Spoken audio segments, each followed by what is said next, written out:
Ya, Assalamualaikum warahmatullahi wabarakatuh. Di video kali ini saya akan menjelaskan mengenai materi dari perantara dalam hukum dagang dan pengangkutan serta asuransi. Ini adalah untuk memenuhi tugas dari mata kuliah perantara dalam hukum dagang dan pengangkutan dan asuransi yang diampu oleh Ibu Sri Utaminingsih MPD MH. Oke, baiklah, langsung ke materi pertama. Materi yang pertama adalah tentang makelar. Nah, makelar di dalam pasal 62, makelar adalah pedagang perantara yang diangkat oleh gubernur jenderal, dalam hal ini presiden, atau oleh penguasa yang oleh presiden dinyatakan berwenang untuk itu. Nah, kemudian apa aja sih pekerjaan makelar? Nah, pekerjaan makelar ada dua yang terdapat di dalam KUHD, antara lain pasal 64 dan pasal 65. Nah, di dalam pasal 64, pekerjaan makelar terdiri dari mengadakan pembelian dan penjualan untuk majikannya atas barang-barang dagangannya. Nah, kemudian di pasal ke-65 yaitu pengangkatan makelar adalah umum, yaitu dalam segala bidang, atau dalam akta pengangkatan disebutkan bidang atau bidang-bidang apa saja pekerjaan makelar ini boleh dilakukan. Nah, oke, lanjut ya. Nah, kemudian makelar mempunyai ciri-ciri khusus. Ada dua nih ciri-ciri khususnya di dalam KUHD. Yang pertama di dalam pasal 62 ayat 1 yang berbunyi makelar harus mendapat pengangkatan resmi dari Menteri Kehakiman. Kemudian yang kedua, di dalam pasal 62 ayat 2, sebelum menjalankan tugasnya, makelar harus bersumpah di muka ketua pengadilan bahwa dia akan menjalankan kewajibannya dengan baik. Nah, kemudian makelar harus memelihara pembukuan. Sebagaimana orang yang menjalankan perusahaan, makelar diwajibkan membuat pembukuan. Nah, kali ini adalah tanggung jawab dari makelar. Tanggung jawab dari makelar itu ada dua. Yang pertama A, di dalam perjanjian jual beli atas contoh maka makelar diharuskan menyimpan contoh itu sampai pada saat perjanjian telah diselesaikan, dilaksanakan seluruhnya, itu yang terdapat di dalam pasal 69 KUHD. Nah, kemudian yang B, dalam perjanjian jual beli wesel atau surat berharga lainnya, maka makelar harus menanggung sahnya tanda tangan penjual agar pembeli tidak dirugikan atas palsunya tanda tangan penjual atau endorse dalam pasal 70 KUHD. Nah, kali ini kita akan membahas tentang komisioner. Nah, apa sih komisioner itu? Menurut ketentuan dalam pasal 76 KUHD, KUHD itu adalah Kitab Undang Hukum Dagang ya. Nah, komisioner adalah orang yang menjalankan perusahaan dengan membuat perjanjian atas namanya sendiri, mendapat provisi atau perintah atas pemberian orang lain. Komisioner diatur di dalam KUHD, buku 1, bab 5, bagian 1, mulai dari pasal 76 sampai 85A. Nah, adapun ciri-ciri komisioner ialah ciri-ciri ya, di sini ada 4 ciri-ciri komisioner. Yang pertama, 1, tidak ada syarat pengangkatan resmi dan penyumpahan. Kemudian yang kedua, komisioner menghubungkan komiten dengan pihak ketiga atas namanya sendiri. Kemudian yang ketiga, komisioner tidak berkewajiban menyebutkan nama komiten.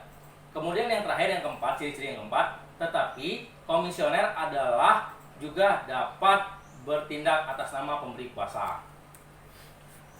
Nah, komisioner dapat bertindak atas nama pemberi kuasa. Itu terdapat di dalam pasal 79 KUHD. Sebagaimana diatur dalam bab ke-16 mulai dari pasal 1792 sampai 1799 KUH Perdata, sehingga dapat diambil kesimpulan seorang komisioner dalam menjalankan perusahaan bisa berbuat atas namanya sendiri sebagai sifat umumnya, sedangkan berbuat atas nama pemberi kuasa sebagai sifat khusus yang dimilikinya.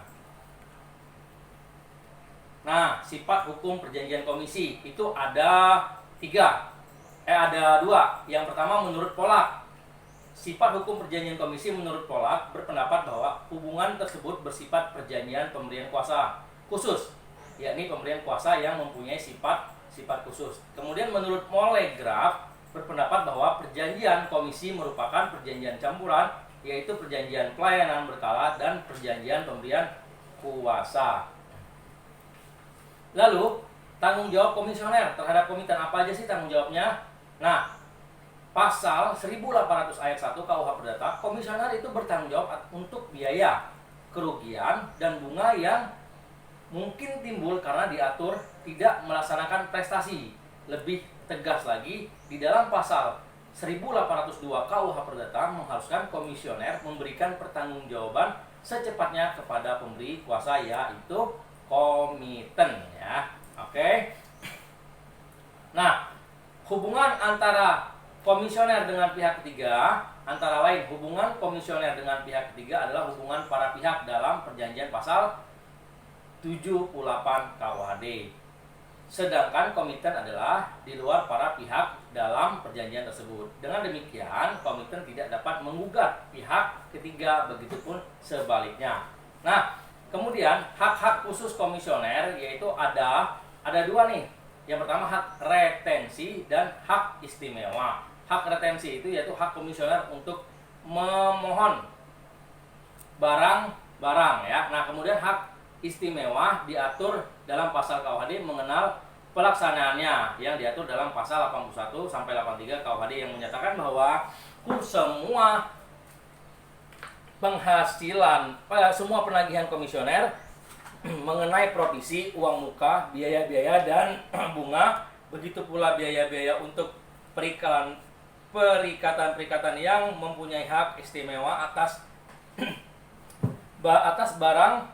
barang komiten yang ada di tangan komisioner, ya. Nah, itu antara lain hak-hak khusus dari komisioner. Nah, sekarang kita masuk ke materi berikutnya, yaitu pengangkutan. Apa sih pengangkutan? Pengangkutan itu mungkin sudah terdengar tidak asing ya di telinga kita. Apa saja sih pengangkutan dan pengangkutan itu untuk apa saja? Nah, saya akan membahas lebih detail mengenai pengangkutan. Pengangkutan adalah kegiatan dari transportasi memindahkan suatu barang dan penumpang dari satu tempat ke tempat lainnya. Maka demikian pengangkat menghasilkan jasa angkut atau perkataan lain produksi jasa bagi masyarakat yang membutuhkan, sangat bermanfaat memindahkan dan pengiriman barang-barang ke tempat lainnya. Oke. Nah, kemudian materi berikutnya adalah asuransi. Asuransi itu di dalam Undang-Undang Nomor 2 Tahun 92 tentang usaha perasuransian adalah perjanjian antara dua pihak atau lebih dengan mana pihak penanggung mengikat diri kepada tertanggung dengan menerima premi asuransi. Kemudian pada dasarnya asuransi adalah usaha untuk mengelola risiko karena adanya peristiwa yang tidak dapat dipastikan. Ya, itu mengenai inti-inti dari asuransi, ya. Nah, kriteria atau ciri-ciri risiko dalam asuransi adalah sebagai berikut. Ini ada 4. Yang pertama, bahaya yang mengancam benda atau objek asuransi. Itu ya, kriteria ciri risiko ya. Kemudian yang kedua, berasal dari faktor ekonomi, alam, atau manusia. Bisa jadi misalkan ekonomi, misalkan adanya krisis yang melanda dunia.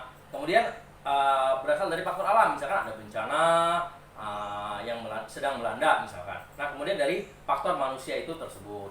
Nah, 3, diklarifikasikan menjadi risiko pribadi, kekayaan, dan tanggung jawab. Keempat, hanya berpeluang menimbulkan kerugian. Ya, itu ciri-cirinya. Oke, mungkin sekian video ini dari saya. Mohon maaf apabila terdapat banyak kesalahan. Saya akhiri dengan wabillahi taufiq wal hidayah. Wassalamualaikum warahmatullahi wabarakatuh.